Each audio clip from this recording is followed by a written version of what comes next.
RSS ने ये घोषणा की थी कि हम संविधान को नहीं मानते, हम मनुस्मृति के आधार पर देश को चलाएंगे, चाहे महिलाओं के अधिकारों पर हनन करके तमाम देश की जनता के तमाम हिस्सों के अधिकारों पर हमला हो रहा है। असल चीज़ है मनुवाद के खिलाफ लड़ना। और जहाँ भी हम मनुवादी सोच और मनुवादी नीतियों और मनुवादी व्यवहार को देखते हैं तो हमें उसके खिलाफ लड़ना चाहिए, उसके खिलाफ बोलना चाहिए। वो रोज़ संविधान पर हमला करके संविधान की जो मूल भावना है उसको बिल्कुल नष्ट कर रहे हैं। संविधान की सोच को लागू करने के लिए तो कोई बात ही नहीं हो रही सरकार की तरफ से। मनुवादी कार्यप्रणाली को ही मजबूती देने का काम हो रहा है सरकार की तरफ से। नहीं ले-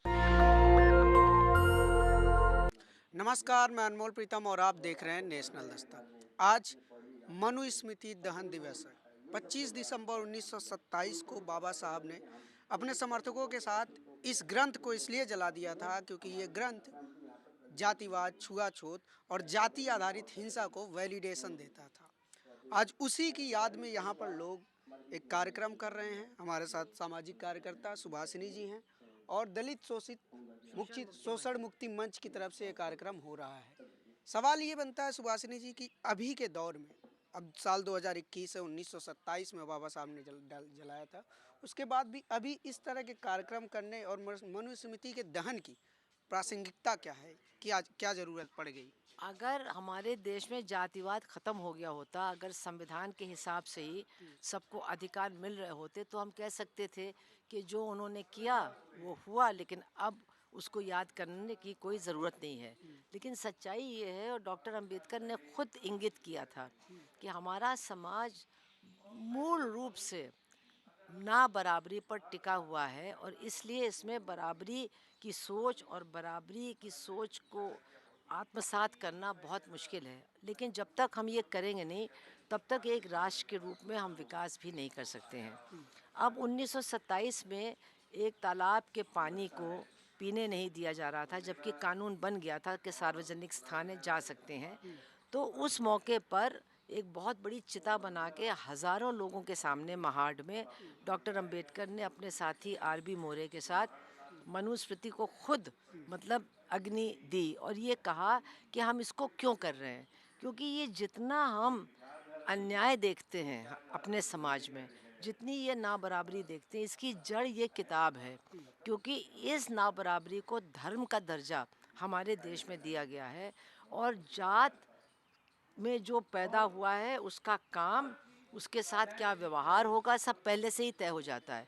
वो कभी उससे मुक्ति पा नहीं सकता इस किताब के हिसाब से। मतलब जन्म आधारित श्रेष्ठता और हाँ, जन्म तो आधारित अगर हिंसा। हमको इससे बचना है, इससे निकलना है, तो हमको इस किताब की मान्यता ख़त्म करनी है। वो दरअसल जलाना तो एक प्रतीक है, असल चीज़ है मनुवाद के ख़िलाफ़ लड़ना। और जहाँ भी हम मनुवादी सोच और मनुवादी नीतियों और मनुवादी व्यवहार को देखते हैं, तो हमें उसके खिलाफ़ लड़ना चाहिए, उसके खिलाफ़ बोलना चाहिए। क्या चीजें मनुवादी सोच आज और मनुवादी व्यवहार के अंतर्गत आती हैं? अंतर किसी भी प्रकार की ना बराबरी, अगर आप मनुस्मृति को देखें तो उसमें स्पष्ट रूप से कहा गया है कि औरतों के तो कोई अधिकार होने ही नहीं चाहिए, तो आधा समाज तो गया अधिकार के बाहर। फिर जो शूद्र हैं उनको तो केवल एक ही अधिकार प्राप्त है, वो है अपनी मालिक का आज्ञा पालन करना, और कोई अधिकार नहीं, बिना सवाल किए उनको पालन करना है। सेवा करना। जो अछूत हैं, क्योंकि वो पांचवी जात मानी जाती है, अवर्ण, उनको तो अधिकार का कोई सवाल ही नहीं, क्योंकि उनकी तो जो परछाई से भी लोगों को बचना चाहिए, ये तो उनकी हालत है। और यहाँ तक लिखा है कि अगर कोई उच्च जाति का व्यक्ति शूद्र का काम करता हो, मतलब अपने हाथ से मेहनत करता हो, तो वो भी फिर शूद्र की श्रेणी में चला जाएगा। वो फिर उच्च जाति की तमाम मतलब अधिकारों से वंचित हो जाएगा। तो ये एक ऐसा पुस्तक है जो समाज के 99% लोगों के अधिकारों का हनन करता है। इसमें म्लेच्छों का भी ज़िक्र है, जो उस समय यवनी थे और पर हुन अभी तो थे। देश संविधान से चल रहा है, मनुस्मृति से तो अभी चल नहीं रहा है। अभी मनुस्मृति के हिसाब से आप कह रहे हैं कि नहीं चल रहा है, लेकिन जो लोग इस देश को चला रहे हैं उन्होंने तो 1949 में ही कह दिया था, आरएसएस के लोगों ने, कि हम इस संविधान को नहीं मानते जो डॉक्टर बाबा साहब अम्बेडकर द्वारा निर्मित है, और हम तो इस देश की कानून व्यवस्था को मनुस्मृति के आधार पर ही चलाना चाहते हैं, वही उचित है। तो ये उन्होंने तब कहा था, और अब वो करके दिखा रहे हैं। वो रोज संविधान पर हमला करके संविधान की जो मूल भावना है उसको बिल्कुल नष्ट कर रहे हैं। और ना बराबरी, जात पात और ये सारी चीज़ें इनको एक बार फिर बहुत ही ज़्यादा महत्व समाज के अंदर दे रहे हैं। महिलाओं के तमाम अधिकारों को छीन रहे हैं। आज आप देखिए, महिला का एक मूलभूत अधिकार है संविधान में कि वो अपनी मर्जी से शादी कर सकती है। लेकिन इस अधिकार पर कितना हमला है। अगर वो अंतर जातीय शादी करती है तो वो मारी जाएगी। अगर वो दूसरे धर्म के आदमी के साथ करती है तो प्रताड़ित होगी और वो आदमी मारा जाएगा। क्यों? क्योंकि ये इस तरह से शादी करना वो जातिवाद को यानी इस वर्ण आश्रम धर्म को ही हिला देता है।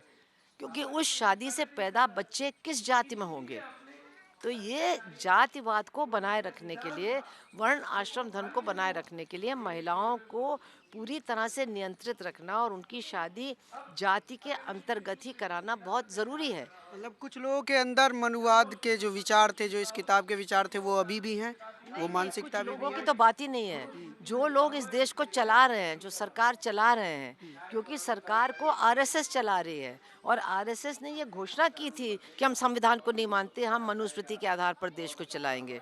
तो ये तो हमको और आपको समझने की बात है। उन्होंने तो अपनी बात कह दी, हम क्या करेंगे? और वो कर रहे हैं। वो दिन पर दिन संविधान पर हमला करके अ, जो ना बराबरी है, गैर बराबरी। गैर बराबरी, ना बराबरी, हुँ, बिल्कुल उसको आम कर रहे हैं। जो थोड़े बहुत मौके मिले भी थे लोगों को, वो भी सब उनसे छीन रहे हैं। चाहे निजीकरण के माध्यम से, चाहे स्कॉलरशिप को ख़त्म करके, चाहे महिलाओं के अधिकारों पर हनन करके, तमाम देश की जनता के तमाम हिस्सों के अधिकारों पर हमला हो रहा है। और वो मनुवादी सोच के अंतर्गत हो रहा है। मनुस्मृति ये भी लिखा है कि जो मालिक है, उसी की चलनी चाहिए। बिना सोचे समझे उसकी आज्ञा का पालन करना है। तो मालिक तो आज कौन है? अंबानी और अदानी, अब उन्हीं की चलेगी, सब कुछ उन्हीं को दे दिया जा रहा है। तो अगर हम गहराई से देखें तो मनुवादी सोच तो हमारे देश के लोगों में है, क्योंकि हज़ारों साल से वो चीज़ चली आ रही है। लेकिन संविधान को अगर मतलब मजबूती के साथ क्रियान्वित किया जाए तो फिर वो मनुवादी सोच धीरे धीरे खत्म हो जाएगी। अब तो उल्टा हो रहा है। संविधान की सोच को लागू करने के लिए तो कोई बात ही नहीं हो रही सरकार की तरफ से। मनुवादी कार्य प्रणाली को ही मजबूती देने का काम हो रहा है सरकार की तरफ से। नहीं, लेकिन मोहन भागवत जो कि आरएसएस के चीफ हैं, वो कहते हैं कि हम संविधान मानते हैं। नहीं, वो कुछ भी कहें, लेकिन आप याद करिए कि जिस दिन शिलान्यास हुआ था राम मंदिर का, तो मोहन भागवत भी वहाँ थे और उन्होंने अपने भाषण में मनुस्मृति का एक श्लोक सुनाया था। उस श्लोक में लिखा है कि अब ब्राह्मणों द्वारा दिखाई गई दिशा में चलने का समय आ गया है। तो वो किसको मानते हैं, वो आप इससे तय करिए। उन्होंने तो कह दिया कि हम तो मनुवादी हैं, हम मनुस्मृति को लागू करेंगे। वो इधर-उधर की जो बातें कहते हैं उस पर मत जाइए। जो वो कर रहे हैं और जो उन्होंने शिलान्यास के समय पर कहा, तो शिलान्यास एक मंदिर का नहीं हो रहा था, एक दूसरी तरह के भारत का शिलान्यास हो रहा था, जिसमें संविधान नहीं होगा, जिसमें मनुस्मृति होगी। दूसरी तरह के संविधान का शिलान्यास हो रहा था। नहीं, नहीं, दूसरी तरह के भारत का शिलान्यास हो रहा था। दूसरी तरह का राष्ट्र बन रहा था, जिसमें संविधान नहीं होगा, जिसमें मनुस्मृति होगी। ये बात आप दावे के साथ कह हाँ, रही तो भाई उन्होंने कहा, उन्होंने वहाँ श्लोक पढ़ा। हैं, जिम्मेदारी के साथ। बिल्कुल, आप पता लगाइए वो श्लोक उन्होंने पढ़ा, मुझे तो संस्कृत आती नहीं है। ये श्लोक उन्होंने पढ़ा वहाँ खड़े होकर के। लेकिन सवाल घूम फिर के यही आता है कि प्रधानमंत्री भी गांधी जी का चरखा चलाते हैं। नहीं, देखिए अंबेडकर साहब वो की, सब वो भी है, उनके चरणों में नतमस्तक होते हैं। वो जो कुछ भी करते हों, लेकिन वो कर क्या रहे हैं और उनकी सरकार क्या कर रही है। आज तो उन्होंने क्रिसमस में भी कहा है कि जीसस क्राइस्ट बहुत महान थे, लेकिन क्रिश्चियंस के ऊपर हमला क्यों हो रहा है? क्रिसमस को मनाने पर रोक क्यों हो रही है?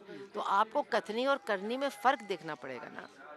नहीं, लेकिन अभी हरिद्वार में एक धर्म संसद हुआ था, जिसमें ये शपथ दिलवाई गई कि तो क्या किया हिंदू सरकार राष्ट्र ने? बनाने के बीच जो भी आएगा उसके खिलाफ हथियार उठाना है, नहीं, जेनोसाइड का नहीं, कॉल नहीं, दिया गया सिर्फ है। जो आएगा नहीं, उन्होंने खास तौर से कहा कि ये जो गंदगी है मुसलमान, इसको तो हटाना है, इनको तो मारना है। तो क्या कर रही है सरकार? अगर संविधान मानती है, गांधी को मानती है, अंबेडकर को मानती है, तो उन तमाम लोगों को जेल में होना चाहिए, लेकिन सरकार कुछ नहीं कर रही है। तो यही कथनी और करनी में फ़र्क है ना। तो सरकार करवा रही है ये। सरकार के लोग उसमें शामिल हैं, जो सरकार को मानते हैं, जिनसे करीबी है सरकार की, वो सब लोग शामिल हैं उसमें। तो आरोप सरकार पे जाएगा। अगर कोई किसी की हत्या करे यहाँ पर और पुलिस उसको ना पकड़े तो सरकार को ही जिम्मेदार ठहराया जाएगा ना। ये तो पूरी दुनिया ने देखा है। अमेरिका में न्यूयॉर्क टाइम्स लिख रहा है कि क्या भारत सरकार क्या कर रही है जब नरसंहार का ऐलान किया जा रहा है। बिल्कुल, तो ये सुभाषिनी जी थी हमारे साथ और यहाँ पर मैं आप लोगों को दिखा दूँ कार्यक्रम देख लीजिए आप लोग। मनुस्मृति दहन दिवस मनाया जा रहा है। मनुस्मृति तो जल गई, लेकिन मनु के जो विचार थे, जो मनु की सोच थी, वो अभी भी बहुत सारे लोगों के अंदर है। और इसी का नतीजा है कि आज विश्वविद्यालयों में मनुवाद अपने नए नए फॉर्म में आ रहा है, नए नए तरीक़ों में आ रहा है। उसने कपड़ा बदल लिया है, लेकिन विचार वही है। अब यूनिवर्सिटी और कॉलेज में एडमिशन लेने वाले छात्रों को उनके एडमिशन में घोटाला होता है, उनके इंटरव्यू में घोटाला होता है। दलित और पिछड़े छात्रों के इंटरव्यू में 30 में से 1 नंबर 2 नंबर दिए जाते हैं, जबकि वो रिटन में अच्छा खासा 70 में से 60, 55, 45 इस तरह का स्कोर करते हैं। कोई 70 में से 68 भी स्कोर करता है, फिर भी उसको इंटरव्यू में 1 नंबर दिया जाता है। तो मनुवाद ने चोला बदल लिया है। क्या समाज इस नए चोले को समझ रहा है, या समाज इस नए चोले से लड़ने के लिए तैयार है? और समाज में जो लोग भी बराबरी चाहते हैं, जो लोग चाहते हैं कि इस देश में सबको बराबर के मौके मिले, क्या वो लोग इस मनुवाद से लड़ने के लिए तैयार हैं? ऐसी और बहुत सारी खबरों और अपडेट के लिए आप जुड़े रहिए हमारे साथ और देखते रहिए नेशनल दस्तक। कैमरा पर्सन आशीष के साथ मैं अनमोल प्रीतम, दिल्ली।